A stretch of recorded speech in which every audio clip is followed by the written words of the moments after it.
Hello everyone, Z3KO Trinity here. Today is Movie Monday, even though it's not Monday. I'm going to be doing my movie review / discussion on The Visit by M. Night Shyamalama Ding Dong. This movie is absolutely beautiful and breathtaking. I love this movie so freaking much. The first time I watched it, I didn't really catch all the hidden details and hidden clues within the movie.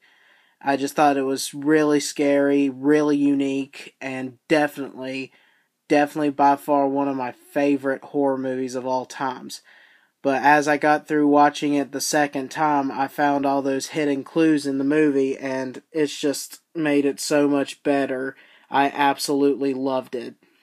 What it's about is these two kids named Becca and Tyler. Becca is 15 and Tyler I think is 11. I could be wrong, but I know she's 15. And they're going to visit their grandparents for the very first time. Their mom left when she was 19. They had a dispute and she was like, "Peace, man." So she hadn't seen her parents for 15 years. Her parents found her online and seen that she had, kids, so they were wanting them to come visit for a week. So the kids go visit their grandparents, and when they get there, they find out that their grandparents are pretty messed up. Like, there's something definitely wrong with them. They start, I think it was 9:30. After 9:30, the grandma just starts acting really freaking weird. Like, scratching the walls, telling the little girl to get inside the oven, just stuff like that. And then the grandpa just doesn't seem quite all there. Like, in the trailer, you see him cleaning a shotgun, but he has the shotgun up to his mouth. I think it was a shotgun or a rifle. One of the two. He had it right up in his mouth, and he looked at the girl and said, "I was only cleaning it, I swear." So yeah, that's basically the gist of the movie. If you haven't seen it, I highly, highly advise you to watch this movie. It is definitely worth it. Now for the spoiling part. This movie just freaked me out big time the first time I watched it. The most scariest scene to me was right off the bat, the grandma playing hide and seek with them. Like, typical horror movies, they kind of drag out the story, let you meet the characters for at least a good hour or so within the movie before they start getting into the whole scare stuff. Well, this movie, as soon as they meet their grandparents, they, seem nice. They're a little bit off, but, they just figure that it's old age. But they start playing hide and seek underneath their porch. And their grandma is underneath there running after them, screaming, "I'm going to get you, I'm going to get you." That part freaked me out big time.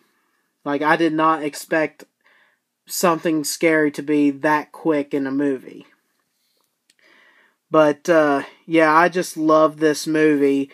It has so many, hidden stuff in it. Like, the extra people that is in the movie, like the guy on the bus and the guy that comes there to check on them. They're saying that, "Oh, you're making a movie? I used to be an actor," and they actually quote No Fear Shakespeare's Macbeth, which I thought was pretty neat. And I just thought that was a cool hidden clue in the movie. And this movie is just so good. I love it. The next scariest scene for me would probably be when he found all those diapers in that shed. Like, when I first saw that, I was like, "Oh, dude, that is sick." They weren't really scary, but it was just sick. And that was kind of foreshadowing, because we all know later on what he does with it. I mean, man, that's probably one of the most sick scenes in a horror movie. Just walk up to him, "I hear you have germ phobia," or something like that. I can't quite quote it just perfectly. But yeah, he just shoves a diaper right in the boy's face. I'm like, alright, screw this. But yeah, that was definitely one of the most disgusting scenes in the whole movie. But my favorite scene of all time, obviously, is probably everyone's favorite, when they're Skyping with their mom and she tells them that it's not their grandparents, and she's calling the police and stuff like that, and you find out that the old couple had killed their grandparents. Now, the first time I watched it, I wasn't quite sure why they killed them. I thought it was kind of random. But watching it this time, when she's interviewing the grandma, she tells a story about these creatures that live in the water, that spit in the water, and when you go in the water, you fall into like this beautiful sleep. Well, in the basement scene where you first discover the dead bodies of their real grandparents, the grandpa tells the girl that she had children of her own, but she put them in a suitcase and put them in the well at the very bottom, the well that they were messing with. So that's why they killed them, because their kids were supposed to be really good, really nice kids, and he wanted her to have one more time with grandkids. So that's why they killed the grandparents. And how they met them is that their grandparents, they were farmers, but they also started doing counseling, and they were talking to people who have like disorders of different kinds, and just all kinds of different people with different social disorders and stuff like that. The woman in here has what's called sundowning dementia, and most of the time it's a big form of amnesia, but it mostly acts up at night. So it's actually a real disease. You can look it up too. I thought it was made up when I first watched the movie, but I looked it up. So I thought that was pretty interesting that they added the whole realness to the movie. You know, because M. Night Shyamalan, in most of his movies, he puts supernatural stuff or, you know, stuff that can't be explained in the movies and stuff like that. But this movie is just 100% real. Like, this stuff could really happen. And that's one thing that made this movie give me so much cold chills. Now, the older guy, I'm not 100% sure what he has. I think he's just crazy. It's not quite schizophrenia. It's also a form of amnesia, because he's constantly saying he has to go to this party, but he forgets that it's not, you know, the party ain't today or something like that. And the old woman tells the kids that he has incontinence, which basically is where he shits himself and he can't control it. So that explains all the dirty diapers. He hides it because he's ashamed of it. But what I also thought was interesting with this movie is that there was a moment where this girl named Stacy, who was one of the patients that the grandparents were doing counseling with, comes to visit them. If she would have seen the grandparents, like the people that were there, if she would have seen them, then it would have blew the whole cover right there, and I'd say they probably would have killed the kids and did all that real quickly. And the movie would have escalated that quickly. But the fact that those two were gone while Stacy was there was just a blessing to the kids. So I thought that was pretty interesting. I don't really have any bad scenes about the movie. The deleted scenes were kind of boring. There was one that I thought was really interesting where they record and they're getting ready to go to sleep for the first time that night, and someone is in the room taking the camcorder and shoving them into the kid's face and, you know, slamming the recorder down. I thought that would be pretty cool to add to the movie.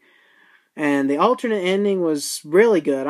I kind of thought that they should have put that in there. That would have been sweet, because the mom got her closure that she wanted, that she really needed, within that letter. But hey, it's whatevs. But yeah, I don't really have a bad scene that I hated in this movie. I kind of loved every single moment of the movie. Um, I even love the rap at the end of it because it's kind of soothing. First time I watched it, it was midnight, and the reason why it freaked me out so bad is because I actually know a guy who is the same way as the older guy in this movie. Like, he acts exactly like him. Paranoid, thinks everyone's out to get him. I mean, this guy is just completely crazy. And I try to avoid him every time I see him out in public. So, that part freaked me out. And I guess it was just because it's so real. Kind of real things usually freak me out. Paranormal stuff and just like monster movies, they don't bother me really at all, but real stuff kind of does. So, but anyway, I don't have anything else to say about the movie. Just, it's an incredible movie. I think it's by far M. Night Shyamalan's best movie he had ever made. I love The Sixth Sense and I love Signs. But this movie is just completely great. Love it. Let me know what you think of the movie, what your favorite scenes are. That part was extremely good, where she got her to look in the mirror there. Oh yeah, this movie I thought was really poetic because when the kids show up there, they both have this sort of thing with them. Like, the girl doesn't like to look at herself in a mirror. She avoids all mirrors because her father had left, and she just thinks it's her fault. So she does not want to look in a mirror, does not want to have anything to do with herself. And the boy is a big germaphobe, which is why it's a big deal when the guy shoves his shit right in his face. But yeah, at the end of the movie, they both kind of overcome that fear.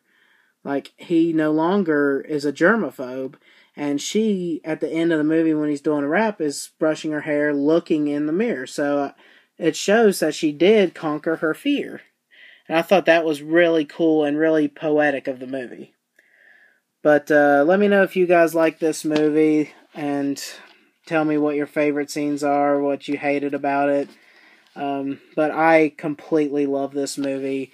One of my top favorite movies of all times. And I hear he's remaking Tales from the Crypt, which I grew up watching Tales from the Crypt. So I cannot wait to see if that's true or not.